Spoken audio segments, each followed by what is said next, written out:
It's got some people coming up. All right. So,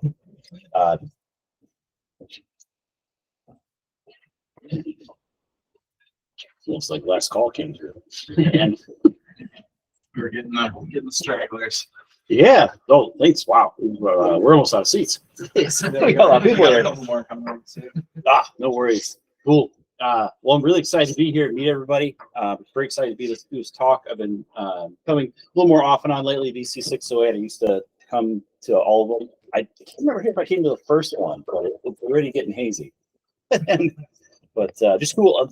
So before I kind of start and get into this here, so let's talk. I can be flexible here.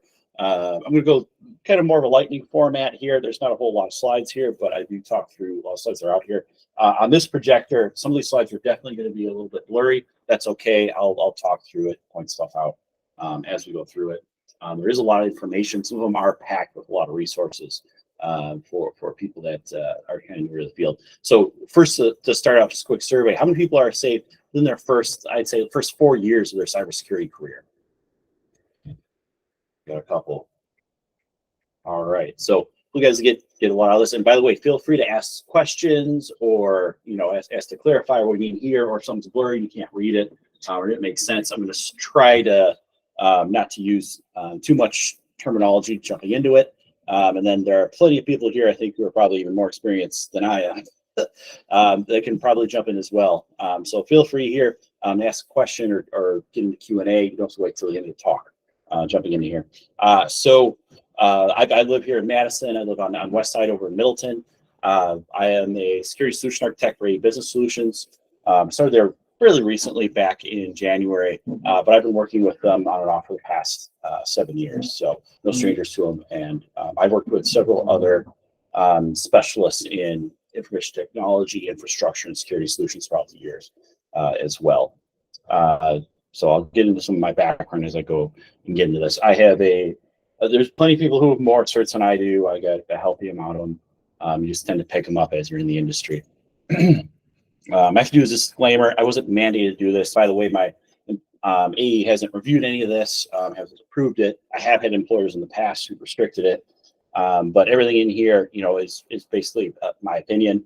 None of them approve it or disapprove it or review it or anything like that. Anything I say here is mostly meant for public consumption. If you want to get together with me after the talk and we talk more in depth about any of my previous employers or employers in the area or in the state, happy to do that as well. So it's going to be very blurry up there. So I'm going to just talk through a lot of these places that I've been to, some of my background experience, and kind of get where I'm coming from jumping into here. So my first kind of real cybersecurity job, if you can call it that, I did a little bit of that at Verizon Wireless. It was really epic back in 2017. I came in there as a network security engineer, protecting a lot of their, I'll call it, cloud assets that they had for hosting Epic's ecosystem. After that, went to US Cellular. I was there as a senior network security engineer. So that's where I worked on the customer side. Then I came to kind of the other side of the fence and worked for the vendor or OEM side. Worked for Tanium for several years, had multiple roles there as what they call an account manager, and then went to professional services and worked and managed a team there. After that, went into a direct sales role at Zscaler. Along the way, I picked up various advisory roles at different companies along the way. I ended up working for a startup for a little bit called Hexagon Wireless, deployed a bunch of equipment there all over the country. And that's where I came where I'm at right now at Business Solutions. That's a picture of my old team from many years ago. Most of those people have moved on now. So, but I just say, getting into this industry, this is, I just say that there are many things you could say here. I just picked these three as the ones that usually I see repeatedly that are very, very useful. I would say, you got to have some curiosity about how things work and not afraid to get your hands dirty and figure it out. It doesn't mean you're the expert in it. There's always somebody who's smarter with you, have more experience than you do. But I would say just this never-ending curiosity of how things work or why things work. Typically, there's a lot of opportunities to get hands-on and learn about the real magic behind how systems work. I started that in college, so I graduated from Madison with a computer engineering degree, which was mostly helpful in that kind of understanding. But it doesn't mean like I know any of it at all. I wouldn't say I'm an expert in every computer system because I wrote code and built microprocessors or anything like that. No, there's an immense amount of knowledge to learn. I may call myself an expert in certain small domains, but there are many of them out there, and you never stop learning. Last part of it too is I'd say enjoy communicating. I think it's something that comes up a lot. I think more with pen testers than more than with internal teams. But internal teams, it's very important as well to actually get funding and get approval for the tools that you want to have that are out there. But this is kind of things that I say, like if any of these seem like crazy or nuts or that sounds horrible to me, or I don't think I need to do that, I would usually say, maybe, spend a little more time thinking about this kind of career path that you're in, or going into it for maybe just the money is very common. I see that out from traditional IT folks. I would say don't go in it straight for the money. While it is very good, isn't what I would focus on. My goal is kind of hopefully value that you get out of this talk today is why there's a lot of demand for a lot of professionals in the industry. There's never any articles. In fact, I've frequently talked to neighbors who are like, "Oh, you work in cybersecurity, you'll never have to worry about a job again." I'm like, well, I wouldn't say it's like that at all. I could definitely be in a worse space, but I wouldn't say it's that easy. I'm going to go through some of the different career paths, common certifications that are out there. I don't necessarily think that you need to have a certification. They're very helpful, especially when you're starting out. But I'm going to list out the ones along different paths that may appeal to you. I would focus, especially where I'm at now in my career, I focus more on useful skill sets that help solve problems more than any one cert. And I'm going to have a lot of resources in here. As we go through here, it's probably, I'll go through and read any of them if they're going to be hard to see on the screen, but feel free to take pictures or ask any questions about one maybe you haven't seen before. I'd say at the end of this talk, if it's successful, questions to ask yourself and kind of judge yourself at the end, like what is your plan for where you want to be in the industry.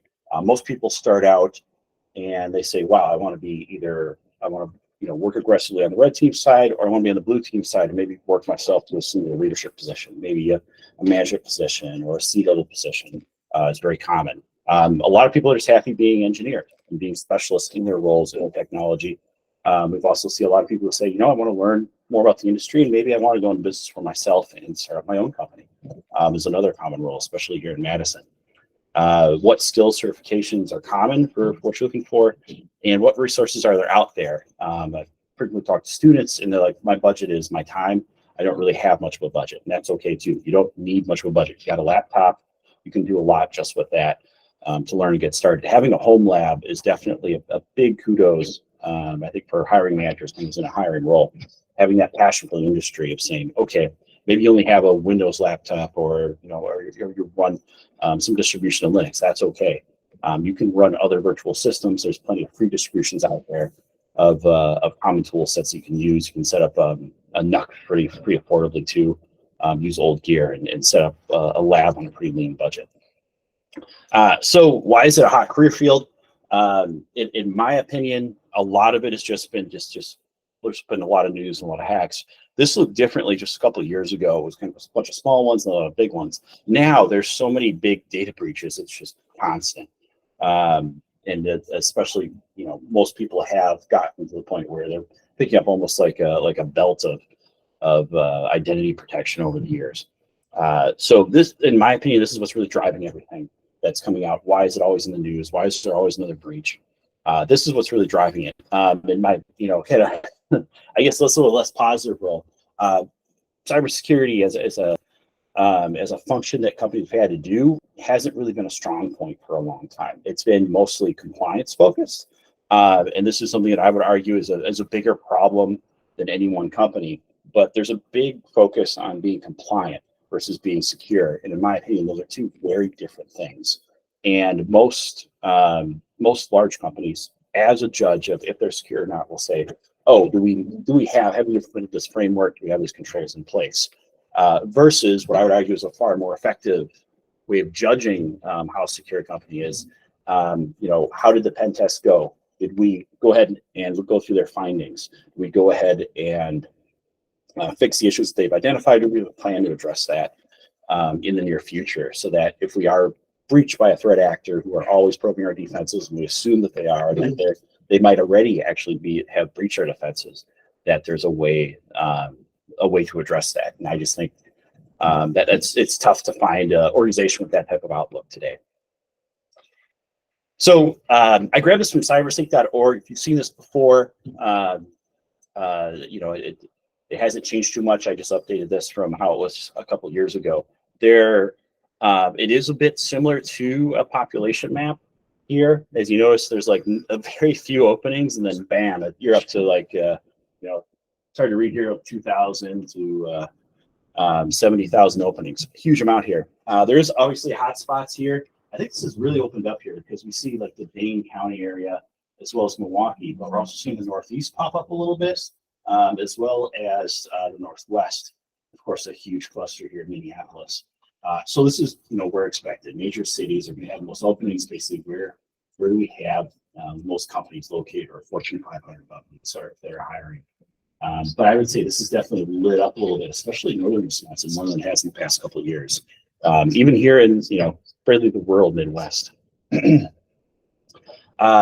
is where sometimes I tend to disagree with CyberSync just a little bit here. But on the national level, their estimate is that there's roughly 1 million people working in the industry, and that there's roughly openings for 750,000 people today if we were to try and fill all those roles.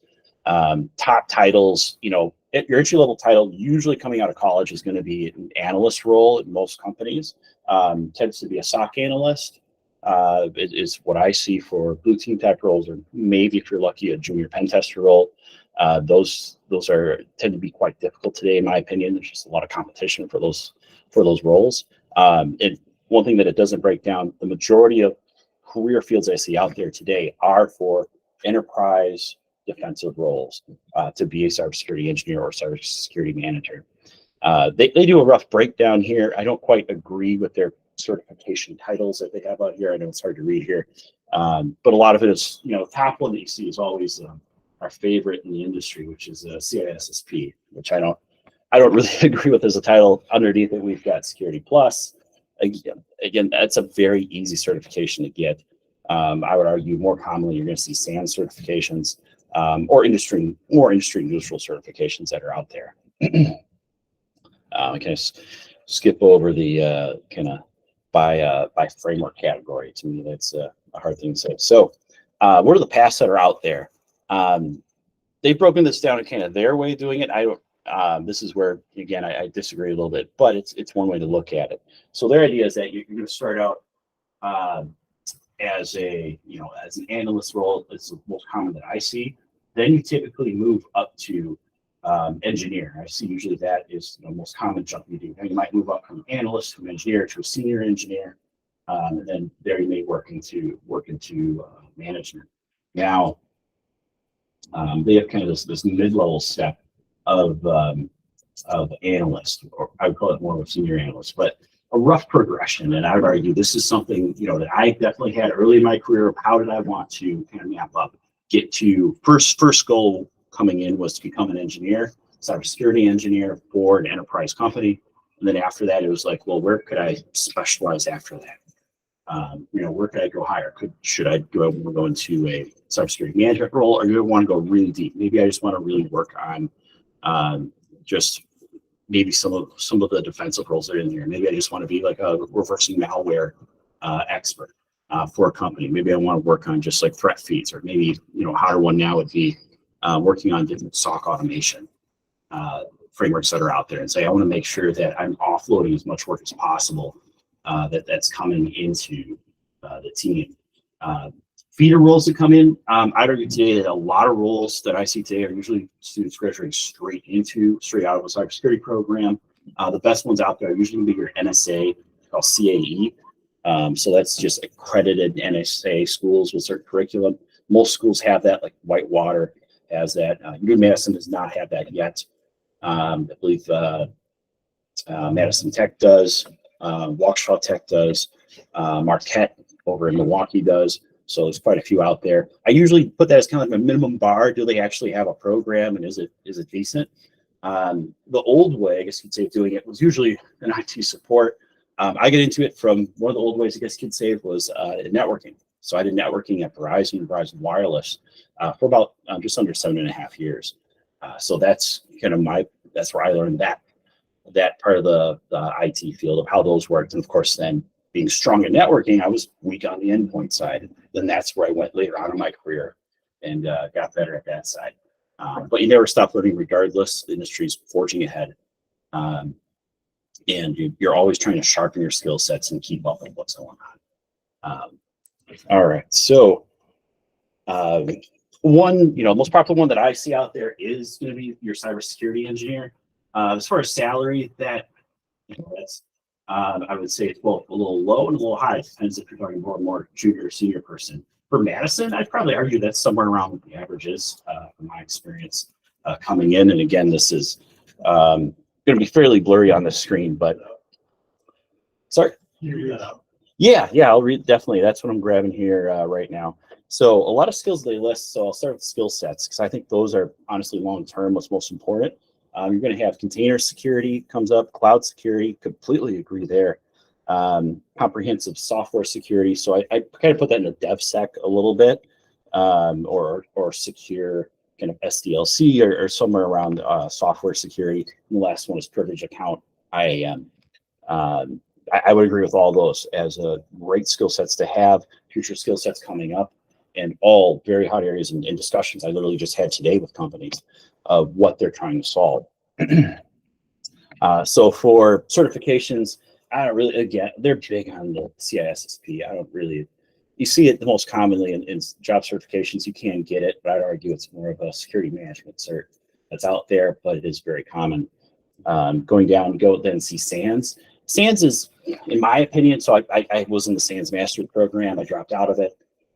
SANS is very expensive, very highly regarded. Most of their instructors come from the industry, but in my opinion, they've gotten maybe a little bit too expensive for most people, and there are a lot of competitors now in the space. Unfortunately, almost all of SANS competitors don't get the same.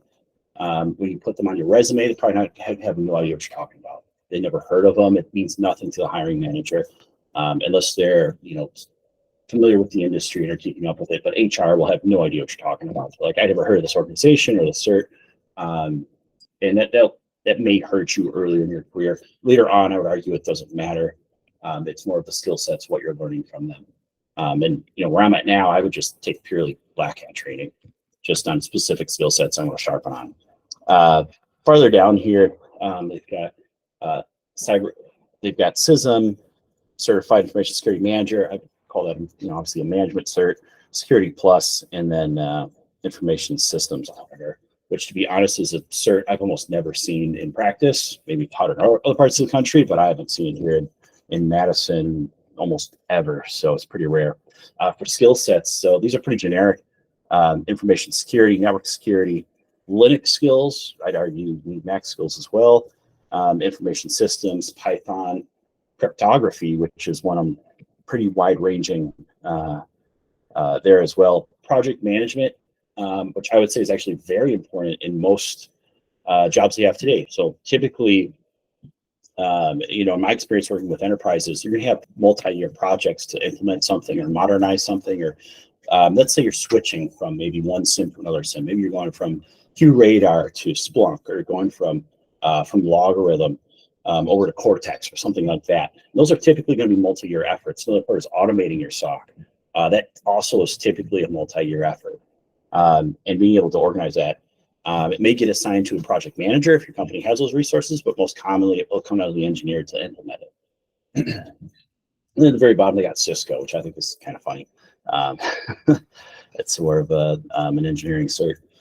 Job openings today, I just pulled this week. It says the latest is we're up to just a hair under 60,000 coming in. For education, so that's another good one here. Like, what education do you need? Still, most enterprises today that I know of are fairly picky around bachelor's degrees. I don't think a bachelor's degree is needed or should be required by any of them, but or most of them. My opinion, get in early if you can without a bachelor's, and have them pay for your bachelor's degree. So I mentioned here that I dropped out of SANS. Before SANS, I got a master's degree, but it was paid for by the employer in that role. And I recommend get it when you're still hungry for it, because the longer you wait, the harder it is to go back to college. It's a big drain. Um, List some titles here: security engineer, cybersecurity engineer, infosec engineer. They're all family. I usually think of them as kind of the mid-level or senior level roles, depending on how deep in the education you're going to be. And definitely six-figure salaries. I don't want to say low six-figure salaries, but you're going to be, over 100K. I rarely see salaries higher than 200K as an engineer. It is possible, but it's fairly rare. Um, on the where I would say most enterprise side. On the vendor OEM side, you can easily double that. So, or more. So, Does someone need to be in an analyst role before they can pursue an engineer role? yeah. So typically there you will, there's two ways to look at it. So the main way that I'm going to look at it is going from an analyst to an engineer. I don't need to point them kind of where to go. They're self-led. They know how to solve problems on their own. They will reach out when they need help from someone more senior on the team, but they're confident enough in their abilities. They can handle most issues on their own.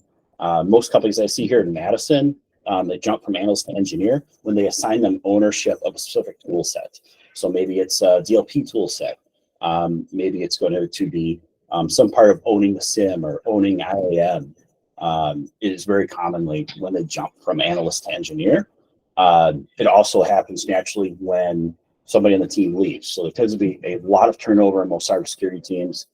For tenure, you're usually shooting to get a good 2 years. If you're lucky, you can get more of that out of them on your team. So when they leave, naturally you should move up. And I cover this a little later on, but part of before you take a position, that's one question I would ask the team and say, what is your for your team, how do you what's your kind of progression that you have for members in the team? So you may even have interns on your team as well coming in from college. What is your kind of career progression plan for people? Do people here tend to move up? I'd like to turn this into, a obviously a long, successful career and not just be an analyst. Most people I know don't stay as an analyst. They do it for a couple of years. They either go to engineer or they quit and go somewhere else and become an engineer. Being an analyst tends to be the roughest role because you're constantly getting alerts, you're constantly being asked for stuff, you're constantly dealing with problems. You're also frequently on call, and you're frequently have to work off hours. So it's kind of that rough role where you start out, and if you can write it out, then you move up to where you're going to have ownership of some part of the stock, or sort of tool set, and then start moving up. But again, in my experience, most companies, it's a good company where you can go from analyst to engineer. More frequently, I see a lot of people changing companies for every role. So to get promoted from maybe an engineer, senior engineer, a lot of people will switch the company that they're working in, most likely because they'll get a much bigger raise, typically 10 to 20K. It's not uncommon. To move from that role, staying within enterprise, obviously it's different if you're going to move to the vendor side of the house coming in. It is very common because still today, you really have to fight against HR. You typically get classified as kind of an IT role, and you say, I know I'm worthless. I'd love to stay here, but I know I'm worth this much, and I'm even being nice to you. And they're like, no, the most I can give you is 2K and 4K. And you're like, no, minimum of 10. I can get 20. Those aren't uncommon. Unfortunately, I think it's getting better, but it's like that today. The most important benefit that a lot of people go after right now is working from home. A lot of still some stocks are going to require you to be in the office, but for a lot of these roles too, you don't have to work and you don't have to be in the office every day to get these roles done. I would starting out as an analyst, I would recommend that you actually go into the office and work with the other members of your team in person, kind of absorb those skill sets, that training. It kind of sucks having to go in when a lot of people don't, but you're going to absorb a lot of, basically get a lot of hands-on training with the other team members and learn how things really work in the org. That training is really hard to get, especially in the early part of your career of how systems actually work together and meeting people. So a lot of it's learning, especially at certain enterprises, how do things really get done? How does data really flow? What systems? Who owns those systems? What are kind of the little secrets and how things work that people have been papering over? For instance, one example, you may have a law firm and they've got maybe they might have an ancient Windows system that cannot be patched. But what do? Well, they're going to throw the newest XDR, EDR agent on it to try and protect it. We're going to try and wall it off the rest of the network as much as possible. But it makes the company $2 or $10 million a year. That's kind of like your squeaky wheel in there. What is the first thing either a threat actor is going to go after or a pen tester is going to go after? So I've got a nice, juicy, out-of-date system, especially if it's still on the domain. Like that's just, I just can't skip that. But that type of knowledge can be harder to get when you're not, especially starting out in more analyst type roles, working within the organization in person. But you don't have to be. So career paths coming in here. So a lot of time thinking about this. Now, this was my role. I'm not saying this is the right role or the best role. It looks like it's mostly readable, so that's good. Of coming in here. So typically you're going to come into maybe a SOC as an analyst or security team as an analyst, or maybe an intern, work your way up to engineer. And then, usually there's a split here. A lot of people may go straight to offensive, but offensive, defensive. I did the defensive route, so I'm more knowledgeable on that side of the house. I would argue you got to know both sides. Definitely learn offensive techniques, run offensive tool sets, especially part of, I would say, like a vulnerability management program, which everyone in large enterprises really asked to manage today, and kind of hate Patch Tuesday because great, we just got a whole list of more stuff to patch and give other teams and manage. And then I kind of go in here. Once you're on either side, you're going to start specializing into more specific skill sets. So right now, AppSec is very, very hot area, as well as cloud security. I'd say it's getting a little more common, but here in Wisconsin, in my opinion, the northern Midwest is about a decade behind kind of the rest of the industry. So cloud security and AppSec, I think, are going to be pretty hot here in terms of hiring and in-demand skill sets for the next 5 to 10 years. There are still some companies here in Wisconsin just starting their journey. They may be just lifting, servers into the cloud without rebuilding them. There's still a lot of room there. I put in here a list of certifications that come up. I'm not saying these are the best ones, but these are the most common ones you're going to see a lot. It's very common for an engineer. Companies going to say, "Where's your CISSP?" which requires 2 years of experience and pass the exam. And you can pass the exam in advance, but then you're not really a CISSP. You got your 2 years of experience.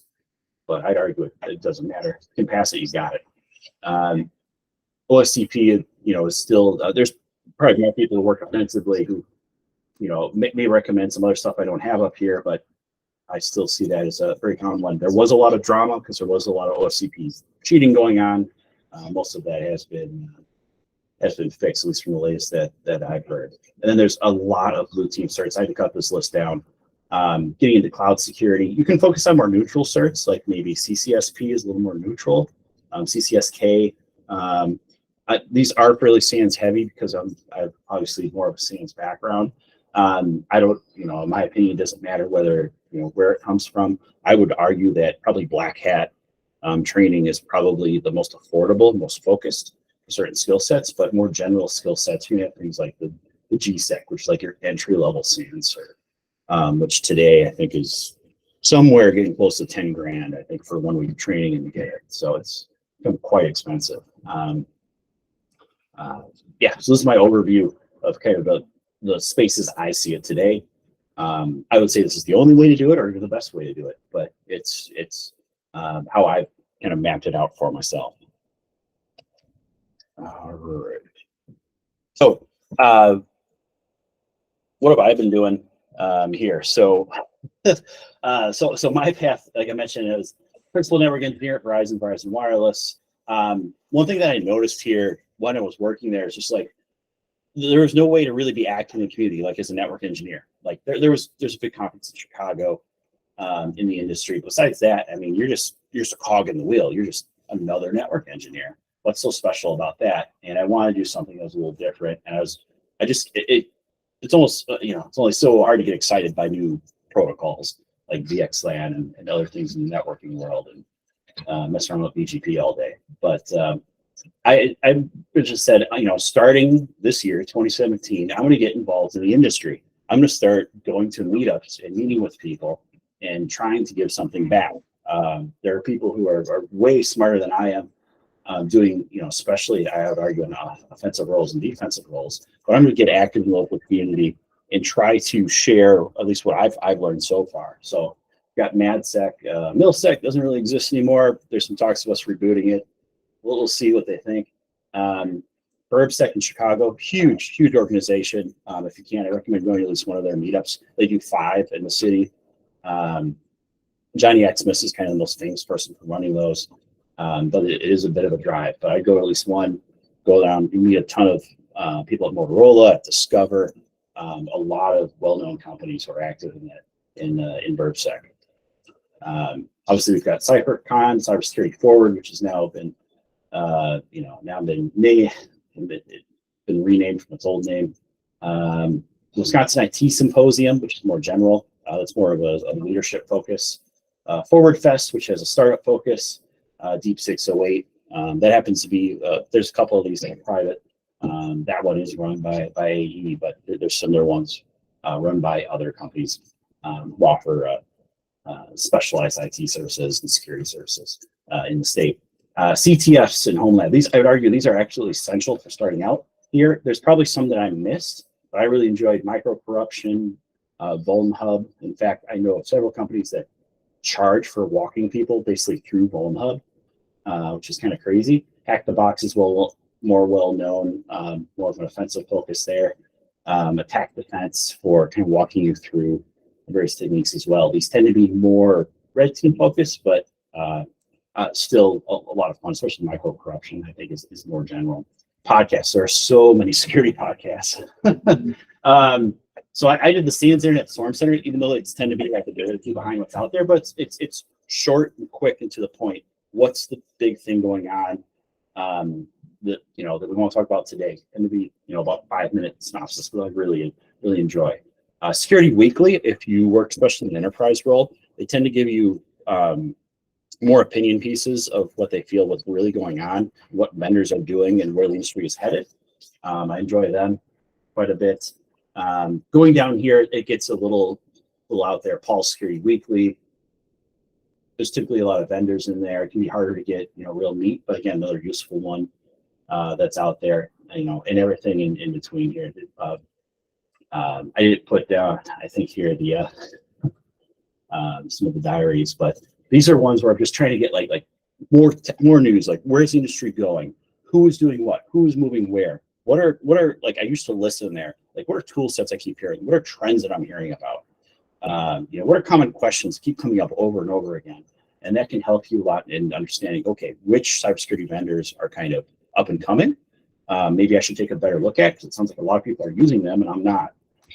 Also, what skill sets are people talking about, like especially over the last 5-10 years? Cloud just started coming up over and over and over again, and then started hearing DevSecOps started coming in.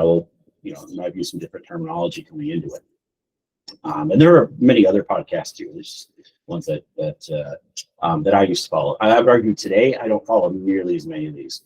I follow about 2 of them semi-regularly, just because they put out so much content here. I just want to boil it down to what I think is really valuable. Cybersecurity programs. I did the SANS one. I did CyberArk for a little bit. I was technically an instructor there for a year, but I got a lot out of SANS because it was just, I got so many certs at such a big discount. It was hard to turn down, and work was paying for it. So it's a nice hack, the SANS MSISE program, because it's technically a master's program that gets you 8 certifications. So if you have an employer who won't pay for your certs, but they will pay for a master's, this is a way to kind of hack and get your certs. Common thing to do. How would I restart today? Let's say I was starting over today. I didn't have any of this experience. What would I focus on? So I would still say I'd probably still kind of get my experience hands-on in more of an IT role. I wouldn't go straight into cybersecurity even today. I would get more experience on some type of back-end role, either in an IT role, less appreciated and more people trying to exit. I still like networking. I'm not much of I wouldn't say I've ever been, a good programmer, but development is you can't go wrong being a developer as well as starting. Just met several people at CypherCon who many developers who are trying to get into security and just said, I know how to do all these things, but I don't know how to get started in my first role or change careers. And I think that's probably the easiest thing to swing over from. Chicago, you got plenty of meetups here. Nationwide, we've got DEF CON. I still got DerbyCon on here and B-Sides. The hot one still seems to be that everyone talks about is Wild West Hacking Fest. Seems to be where a lot of the spirit has gone into. But just if you can get your employer to cover going to one of these or more, but typically one is all you're going to get, and go to them. There are many local meetups, and we can get into that a little bit more here, that are out there that you can be active in. So in Chicago, again, it was BurbSec. Here, it's of course, you're at a meetup right now. There's also MadSec as well, and in Milwaukee, unfortunately, we don't currently have that organization any longer until it gets restarted. The SANS Internet Storm Center, I would still listen to them to know what's going on in the industry, and then pick, maybe a less technical podcast to follow as well. CTFs, all the ones I listed there before. Maybe add CTF365.com, and then there's lots of practice CTFs as well. I would still enroll in a cybersecurity program, either as a bachelor's or as a master's. There's a lot of choices out there. The big one that I'm seeing right now that most people are doing is Western Governors University cybersecurity program. Some really sharp people coming out of there, extremely affordable, and you can test out of classes. If that's an issue, if cost is not an issue and your employer is going to cover it, hard to go wrong with SANS, even if you don't plan to complete it. And then, as always, I would probably not even consider a school today that's not on the NSA Centers of Academic Excellence list, just because that's like your minimum bar to say they actually have a program versus we're messing around, spending a lot of time configuring like VPNs and firewalls. But I want to do something that's a little bit deeper than that.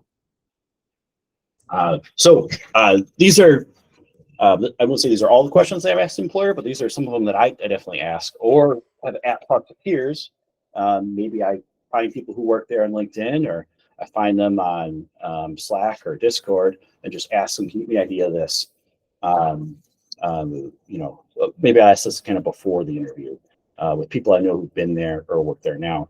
What training is available to keep skill sets up to date? Meaning, if I start this role, am I going to actually do you have a training budget, really is what it's asking.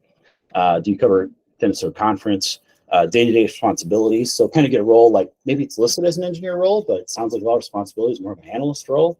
And if it is an engineering role, how senior is that role? For the pay, how busy, how many tools you're going to be touching? Are any of those tools going to be valuable later on in your career? Or are these the tools nobody wants to work with? Is one thing I definitely keep in mind.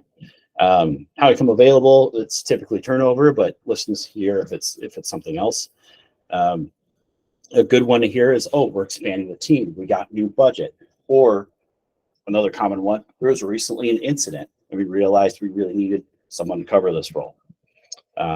What certifications would you like to see me obtain? So I think that's a hard question to kind of get wrong. Like, hey, I'm really excited about this role and joining this team. What do you think I need to do? And it doesn't have to be certifications. I tend to be certification heavy, except for my background, but I've worked with many people who don't have a single certification, who are absolutely experts in the space and doing very well. But that's what I use to kind of hike up my first couple of years and learn stuff very, very quickly. And the last one here, what roles could I grow into? So this is kind of, this is one I definitely pay a lot of attention to. It definitely shows, in my opinion, a lot of maturity on the team, meaning you're showing initiative, you want to go to the next role. Doesn't mean you want to leave, but you do want to see what you could grow into. Absolutely, it's, essential for, I'd say, engineer roles or analyst roles, maybe even a pen tester role, especially an internal pen tester role, of where they think you're going here. But if you get a response that's kind of like, well, we hope you're still here, might want to keep on looking a little bit.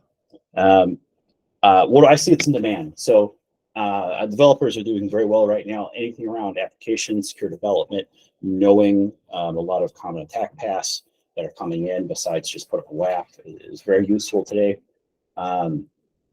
programming skills. And by here, I don't just mean PD and application security, but I'm seeing that a lot on automation.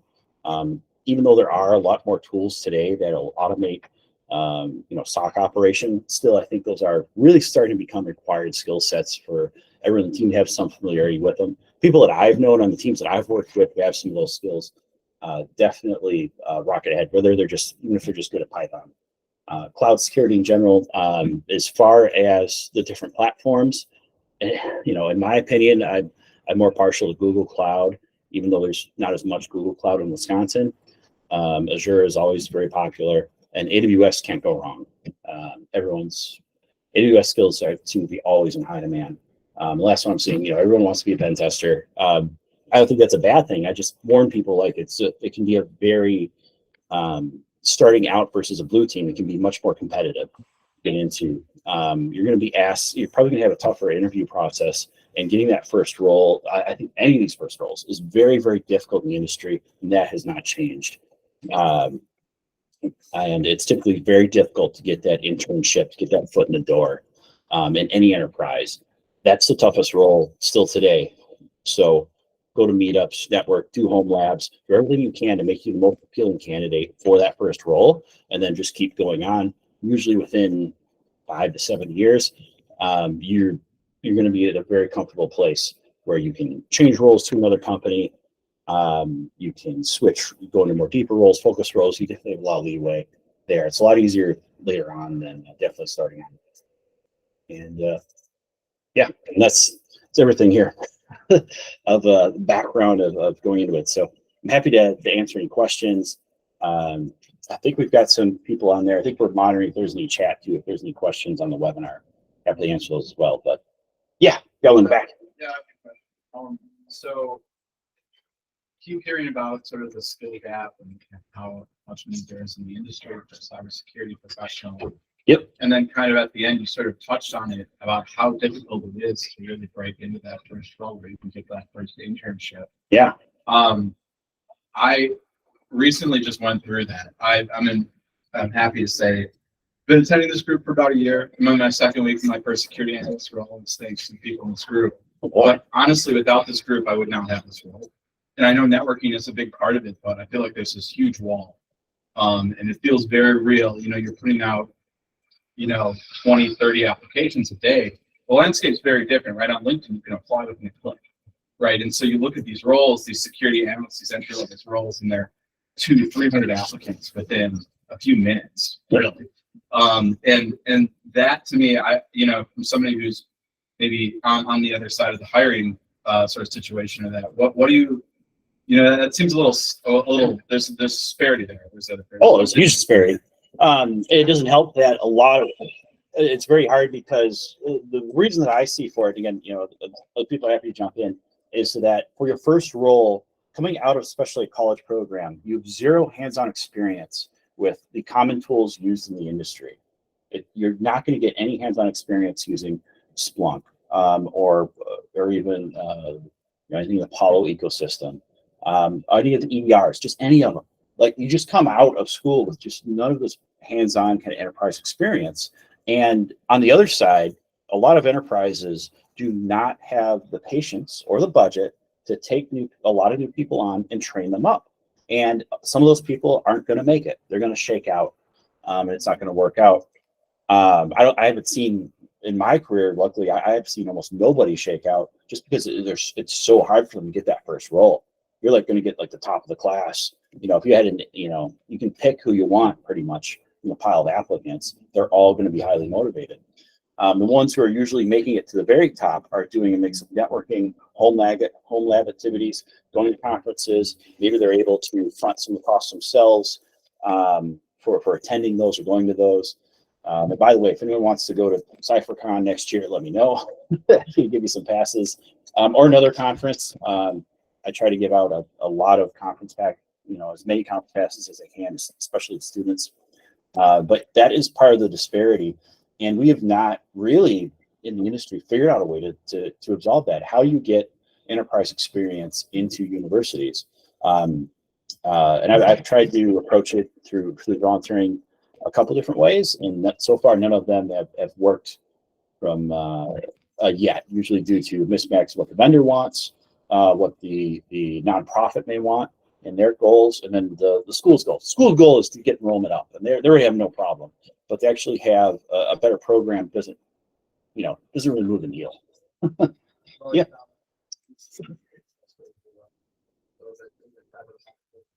Ah, yeah, that's a great call out. Yeah. A lot of the vendors, the big vendors, will sponsor it. They'll send people to do register testing for the company, and then up to each side events. So. Yeah, no, absolutely agree. And that brings up, a lot of the college programs that are out there. That's one few places where you can get some hands-on experience. That's really it. You got to get the vendor sponsoring and working with colleges. And I haven't had a lot of success in that area yet. Outside of paid cyber ranges, which are typically extremely expensive, or on the flip side, extremely done on a. They're not very relevant to the industry. They haven't kept up with current trends, and it's hard for them to keep up with that. So that's a great call out. I did that at Sands in their college program, but that's Sands only. They don't play with the other college teams. And I would argue that people come out of that team are definitely extremely sharp, especially people who wouldn't. I will say there's a slight preference because a lot of them tend to be working in one or more branches of the military. In most cases, there's a lot of them that are in that space. Same thing with Sands. But you can't go wrong with them. Only thing that sucks is like when you're not a student anymore and you can't do it anymore. Yeah. You hack the colleges. Yep. Yeah, I really agree. For other hacks to get in, a lot of it is, I would say around home lab, getting an old laptop, running an old VM. I know some students who run sensors. It's very common to say, "Oh, I'm going to see what internet traffic is out there around my home router or what I can get a hold of." That helps as well. But it's kind of hard to kind of maybe actually outside of having maybe an intrusion prevention or detection system up to do a lot with it. Past that, it's attending talks that are out there. A lot of talks are posted at conferences for free. Spirit of just sharing knowledge. You can absorb some of that, but that hands-on knowledge is probably the toughest part, the toughest gap that we have right now. And we don't have a much better answer than we had 5 years ago, which is besides try harder, be active in the community, volunteer, network a bit. I don't see it getting any easier, at least in the near future, coming out of this. With the current trends that are coming out, like I mentioned, around cloud security and secure development, the only easier way path I can see into it is going the developer route, which doesn't work for a lot of people. Got a question online. Yeah. They want to know if there's any good path of search from the sysadmin space that you might suggest to get into the security space as a stepping stone. Oh yeah. Love sysadmin. I think that's a great path to get into the industry for stepping stones. So where most people start out are the more generalized security certs. So on the SANS side, it's definitely GSEC. Already being in that role, the skill sets that are the most value are Active Directory kind of administration, knowing how account provisioning and deprovisioning processes work, and then anything around networking, even if it's kind of soft networking and switching, those are in. For other certs, cyber has some free stuff, but it's not. A lot of it's out of date and not seen as too valuable by hiring managers. I'm drawing a blank here. There's one or two other programs where the certs I think are like under $100. CompTIA is pretty affordable as well. So Security Plus is also a good starter cert. And usually for those aren't too hard to get. And it's a good way to show the hiring manager I have initiative. I want to learn more and I want to go in this field. Frequently, the most common way to do it is at your current company, get this experience, get these certs, and jump to the other side. But even if it's just an analyst role, try to get in as an engineer as you can because you do have some prior knowledge, and get that started. I would argue it's usually hacking your own company to get onto that team. Once you're on that team, I'd argue for about 2 years that you've hit the wall. You've gone past it. You have your first real experience. You can leave the company and stay there and go up. Still today, to be honest, I've seen most people changing companies after that jump. but that's the most common way I think to get from a sysadmin role to your first cybersecurity role in most companies.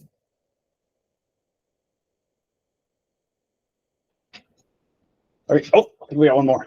How do you feel about boot camps? Oh, oh boy. That's a big question. Are you talking about our boot camp here in Madison or in general?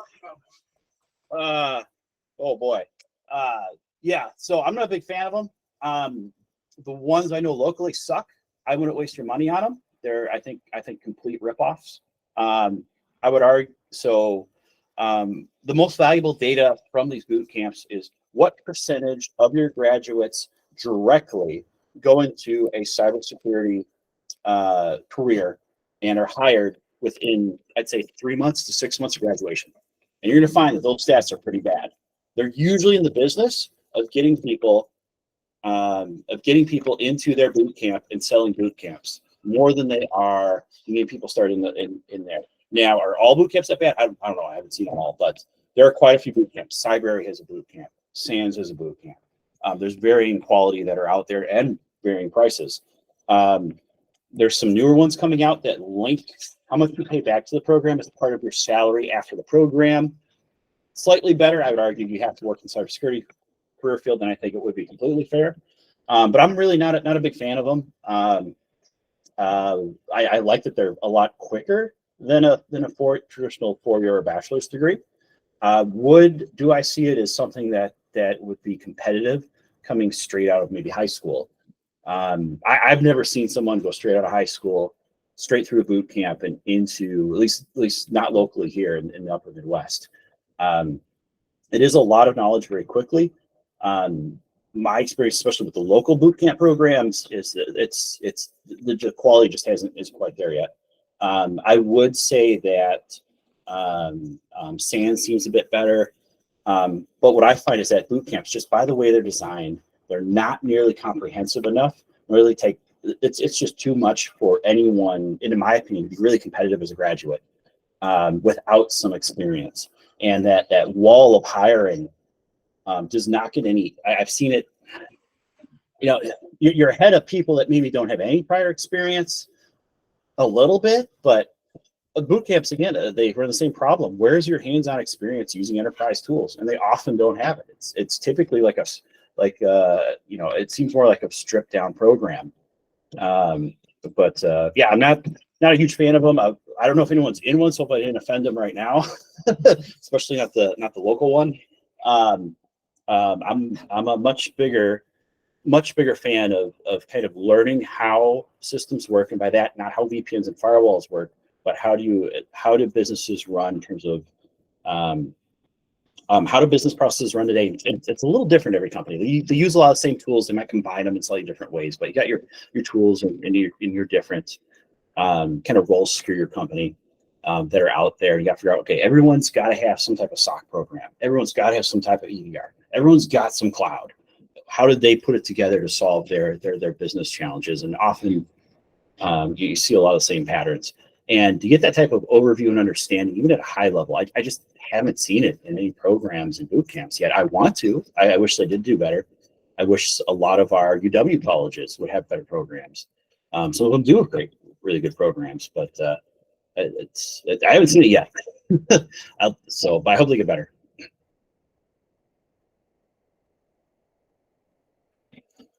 I think we're all good.